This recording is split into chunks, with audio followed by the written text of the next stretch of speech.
Dear heart, I am standing at the door of your home right now, not as a guest, awaiting entrance, not as an outsider, awaiting invitation by the knock of my fist upon the wood of the door. I have been watching over the household since before the laying of its foundation.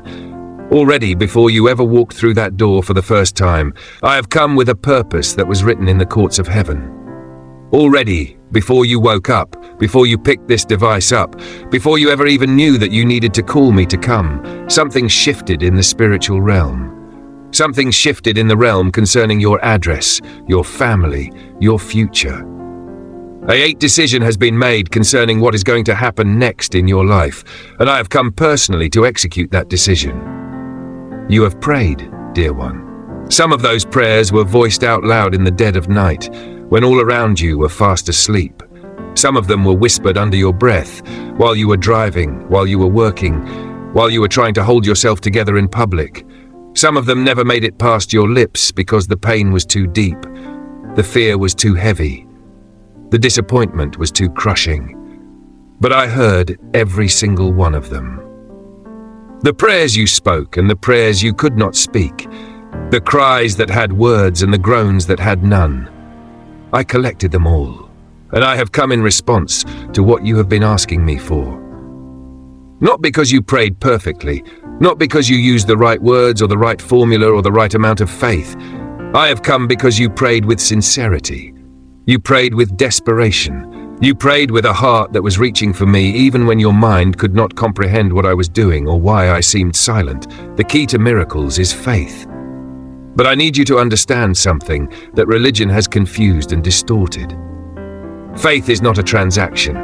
It is not a currency you use to purchase my intervention. Faith is trust, and trust is a relationship. In coming to me, in whatever little measure of belief you could bring, in calling out my name, even when you were unsure whether I was listening, in opening your mouth, in speaking out words to ask for help, even though you felt unworthy, unqualified, too broken, too far gone. That is all I needed to see. That is all I needed to do in order to be of service to you. But here is what I want you to hear with every fiber of your being.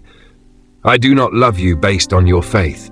I do not move in your life based on you finally reaching some invisible threshold of belief. I love you in any condition. I love you when your faith level is high and when it is weak.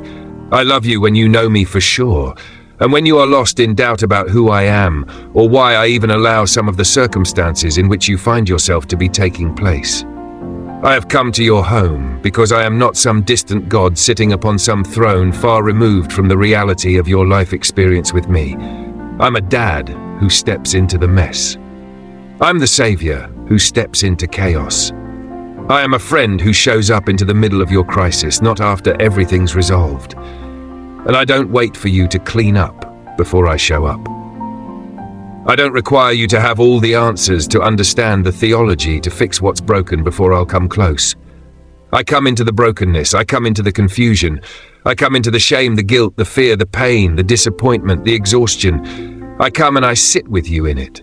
I don't stand at a distance and shout instructions about how to get out. I step into the pit with you and I lift you out with my own hands. You have been afraid that if I really saw what was happening in your home, I would be disappointed. You have been carrying shame about the fights, the dysfunction, the problems that nobody outside your four walls knows about.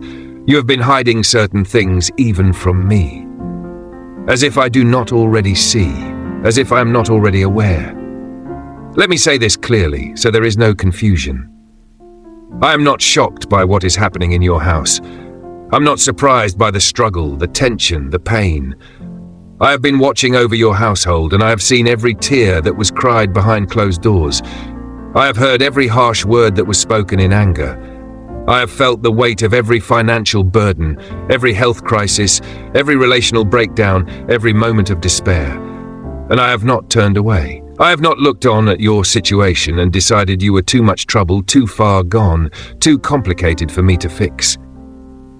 I have come to your home in the same manner as when I came into the home of Jairus when his daughter was dying. Remember you the story? Jairus was a religious leader. He was a man in status and position. But as his child lay on the brink of death, none of those things had any importance. He threw himself at my feet in front of all these people and asked me to follow him to his house. He had no regard for what other people thought of him. He did not have regard for maintaining his reputation. He simply wanted his child saved, and I went with him. But as I went to his house, something unexpected occurred. As I was being followed by a woman with blood that had been dripping from her body for 12 years, she reached out and went to touch the hem of my robe. I stopped everything and she was healed. And as I was doing that, a message from Jairus' house arrived, informing me that your daughter is dead. Do not trouble the teacher anymore. What do you think Jairus went through at that moment? He had seen me stop for another person while his daughter had been dying. He had waited while I had talked to a woman who had not even been supposed to be in the crowd based on religious law in those days. But I looked at Jairus and I said something that defied logic, something that had no place in the natural world. Do not be afraid, just believe. And I just walked on towards his house. I didn't turn around. I had not apologized for the delay. I had not given any explanation for stopping. I simply asked him to hold on to faith and proceeded towards his home. As we reached his home, mourners were already in tears. The professional grief counselors were already doing their job. Everyone knew the situation was finished. But I went into the home, and I went into the room where this little girl was lying. I took her by the hand and spoke life into the situation everybody else had declared dead. Talitha, little girl, get up. And she did. She stood up and walked. And I told her parents to give her something to eat, because I am a God who cares about the practical details of your life, not just the dramatic miracles. I am coming to your house the same way I came to the house of Jairus. It doesn't matter what the messengers have been telling you. It doesn't matter what the circumstances are declaring. It doesn't matter if everyone around you has given up hope. I am walking toward your home, and I am bringing resurrection with me. What you have declared as dead in your own life, in your own marriage, in your own family, in your own finances, in your own health, in your own dreams, is not beyond the bounds of my own ability to bring to life. You have been mourning over situations which I have not finished with yet. You have been holding funerals for relationships, for opportunities, for promises that aren't actually dead. They sleep now, waiting for my word to wake them, and I'm coming into your home to speak that word. I also came to the house of Zacchaeus, a man that everyone despised. Zacchaeus was a collector of taxes, which meant he was considered a traitor to his own people. He worked for the Roman government, and he got rich by extorting money from his neighbors. Nobody wanted anything to do with him. He was isolated, rejected, condemned by everyone who knew his name. But Zacchaeus had heard about me. He had heard that I was different, that I did not treat people the way religion treated them. And when he found out I was passing through his town, he was desperate to see me. But he had a problem. He was short, and there was a crowd, and nobody was going to let him through. Nobody was going to step aside to make room for Zacchaeus. He ran ahead and climbed a tree just to get a glimpse of me as I walked by. He did not expect that I would stop. He did not expect that I would be aware of him. All he wanted to do was see me from afar. But when I reached that tree, I did something that surprised everyone. I stopped.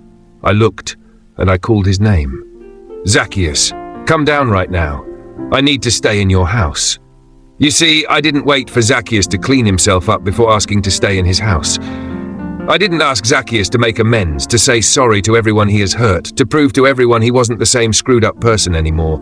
I, on the other hand, called Zacchaeus and told him I was coming to stay in his house at that moment, in the midst of the chaos, in the midst of Zacchaeus' reputation as the scum of the neighborhood, most especially by the religious folks. They murmured and grumbled that I had gone to be the guest of a sinner, but I didn't concern myself with their opinions. I cared about Zacchaeus. I saw him hiding in a tree, desperate for just a glimpse of hope, and I called him down and went home with him. And that visit changed everything.